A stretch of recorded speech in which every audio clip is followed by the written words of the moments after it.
Interview तक पहुंचने का एक ही राज है, वो शॉर्ट नोट्स है। तो करंट अफेयर्स क्योंकि बहुत ज़्यादा इंपॉर्टेंट रोल प्ले करता है एग्जाम को क्लियर करने में, तो करंट अफेयर के लिए आपने क्या डेली के नोट्स बनाए या फिर अपने मंथली मैगजीन वहाँ फॉलो करी या फिर और न्यूज़पेपर वगैरह से कवर किया? तो जो आयोग का फॉर्मेट है उसी फॉर्मेट में आंसर लिखा करता था। पढ़ना तो कितना भी पढ़ लो, लेकिन लिखोगे तभी सिलेक्शन होगा ना। सर सबसे पहले आपका बहुत बहुत स्वागत है एंड आपको बहुत बहुत कॉन्ग्रेचुलेशन इंटरव्यू के लिए। Thank you. तो सर कैसा हो गया आपका इंटरव्यू? अच्छा, काफ़ी शानदार। ओके, कौन सा बोर्ड था सर? मेहरा सर का मेरा बोर्ड था। ओके, तो सर आपका ये कौन सा अटेम्प्ट है और इंटरव्यू कौन सा है? सर मेरा पहला अटेम्प्ट है और मेरा पहला इंटरव्यू है। एंड सर अपना नाम और अपना एजुकेशनल बैकग्राउंड थोड़ा सा बता दीजिए।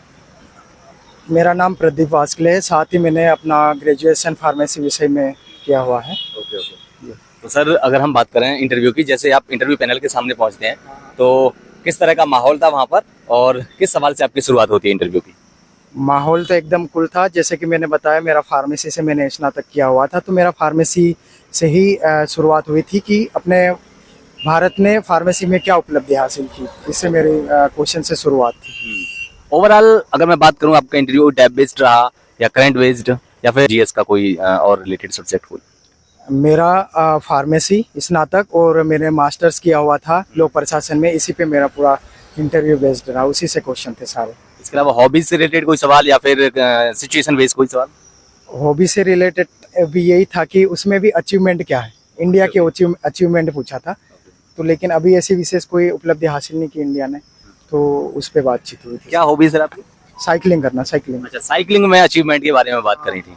अच्छा, फार्मेसी में भी अचीवमेंट और साइकिलिंग में भी अचीवमेंट। Okay okay. तो ये इसी पे मेरा इंटरव्यू चला। ठीक है सर, इससे पहले आप सर्विस वगैरह में हैं या फिर तैयारी ही कर रहे हैं? अभी तो हूँ, लेकिन बस ज्वाइन करने वाला हूँ, हॉस्पिटल फार्मासिस्ट। वीडियो में आगे बढ़ने से पहले आपके लिए एक जरूरी सूचना, अगर आप एमपीपीएससी की तैयारी कर रहे हैं तो पीडब्ल्यूएमपी एग्जाम वाला इस गुरु पूर्णिमा को सेलिब्रेट करने के लिए आपके लिए लेकर आया गुरु पूर्णिमा ऑफर, जिसमें आपको मिलेगा 71% तक का डिस्काउंट पीडब्ल्यूएमपी एग्जाम वाला के सभी बैचेस पर। सर्व सक्षम एमपीपीएससी फाउंडेशन 2025 बैच केवल 3,499 रुपए में, एमपीपीएससी मुख्य मेंस बैच 2024 1,999 रुपए में, एमपीपीएससी स्पेशल बैच 2024 899 रुपए में और एमपीपीएससी 2024 मेंस टेस्ट सीरीज 899 रुपए में मिलेगा। इस डिस्काउंट के ऊपर अगर आप और भी ज्यादा डिस्काउंट चाहते हैं तो मेरा कूपन कोड MB500 का इस्तेमाल कीजिए और 500 रुपए तक का डिस्काउंट पाइए। सभी बैचेस के लिंक नीचे डिस्क्रिप्शन बॉक्स में मेंशन है, तो जल्दी कीजिए, ऑफर सिर्फ कुछ ही दिन के लिए है। तो सर अगर हम बात करें आपके प्रिपरेशन आपकी स्ट्रेटजी किस तरह की रहती है? प्रिपरेशन के दौरान किस तरह की स्ट्रेटजी आपने फॉलो करी थी ताकि आप यहाँ तक इंटरव्यू तक पहुंचे? आप इंटरव्यू तक पहुंचने का एक ही राज है, वो शॉर्ट नोट्स है। पूरा जो सिलेबस है उसको अच्छी तरीके से समझो, उसके शॉर्ट नोट्स बनाओ जी और एग्जाम से पहले उसको बार बार रिवीजन करो, जी जी। तभी इंटरव्यू तक पहुंचने की संभावना है। क्या लगता है आपको प्रीलिम्स में आपने औरों से क्या अलग किया?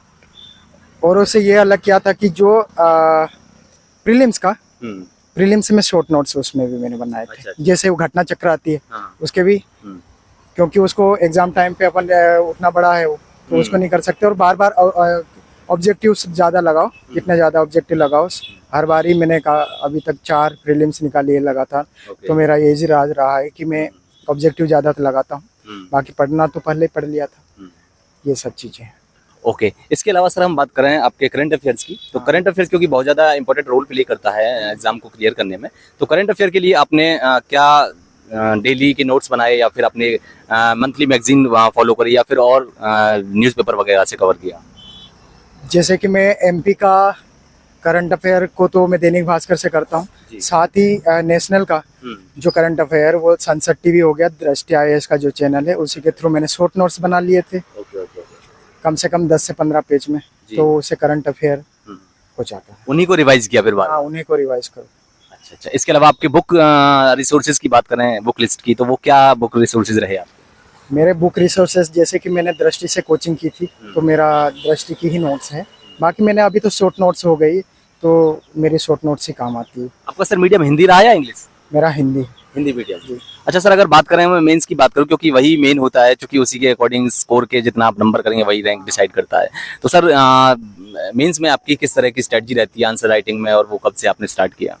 प्रीलिम्स के बाद ही, जैसे ही प्रीलिम्स हो जाओ, शॉर्ट नोट्स बनाना चालू कर दो। साथ ही जो जिस फॉर्मेट में लिखना है, मेंस की कॉपी साइट वेबसाइट पे अवेलेबल है, उसको निकालो और उसी वे में लिखो, तो सहूलियत होगी फार्मेसी में। जिस दिन फार्मेसी बता रहा था, जिस दिन मेंस होगा उस दिन बहुत सहूलियत होगी, क्योंकि फार्मेसी मेरे दिमाग में चल रहा है, वहाँ पे फार्मेसी पूछा मेरे को इसलिए। ओके ओके ओके हाँ।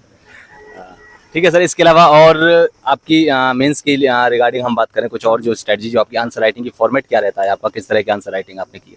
फॉर्मेट अभी तो चेंज हो गया है, 10 नंबर 7 नंबर शायद 7 नंबर हो गया है, तो उसकी जो भी कॉपी है वही फॉर्मेट रखो, इधर उधर मत लिखो। ज़्यादा टेस्ट सीरीज भी नहीं लिखी मैंने, उसी फॉर्मेट में जब भी मैं पढ़ता था ना, तो जो आयोग का फॉर्मेट है उसी फॉर्मेट में आंसर लिखा करता था। पढ़ना तो कितना भी पढ़ लो, लेकिन लिखोगे तभी सिलेक्शन होगा ना, मेन से तभी क्लियर होगा। तो लिखना बहुत जरूरी है और डेली प्रैक्टिस करना जरूरी है। क्या लगता है आपको, एक कैंडिडेट को जो मेंस लिख रहा है उसको आंसर राइटिंग, उसको कब से कितना दिन में कितने आंसर्स लिखने चाहिए उसको, जिसकी वजह से उनका फ्लो बन जाए और एक अच्छा आंसर वो लिख सकें? दिन में 1 कॉपी लिख ले वो बहुत, शुरुआत में भी, फिर जितना अपनी कैपेसिटी है उस। लास्ट में क्या कहना चाहेंगे कैंडिडेट्स को जो तैयारी कर रहे हैं या तैयारी करना चाहते हैं उन सभी को? मेरा तो यही सजेशन है कि जैसे कि भंवर को आप नोट्स के पीछे बहुत भागते हैं, तो नोट्स के पीछे मत भागो, किसी भी एक कोचिंग का ले लो और फिर जो भी अपनी शॉर्ट नोट्स बन रही है और दूसरा कुछ नया आ रहा है तो उसी में ऐड कर लो। मेरा यही सजेशन है, क्योंकि नोट्स के पीछे बहुत भागते हैं आज बच्चे, ये तो देखा भी होगा। तो एक कोई भी कोचिंग की नोट्स ले लो और नोट्स मत खरीदो, ये अच्छा आ गया वो अच्छा आ गया, ये नहीं करना चाहिए। मेरा एक्सपीरियंस यही रहा। इस सब के अलावा सर आपने कुछ ऑनलाइन रिसोर्सेज क्या फॉलो किए थे, यूट्यूब वगैरह, टेलीग्राम वगैरह, या कोई वेबसाइट वगैरह, वो जरा बताना चाहेंगे, और कितना रोल रहा उस सबका? उसका बहुत रहता है, जैसे कि मैं दृष्टि वेबसाइट फॉलो करता था, क्योंकि उस पर सब कुछ हो जाता है। Okay okay.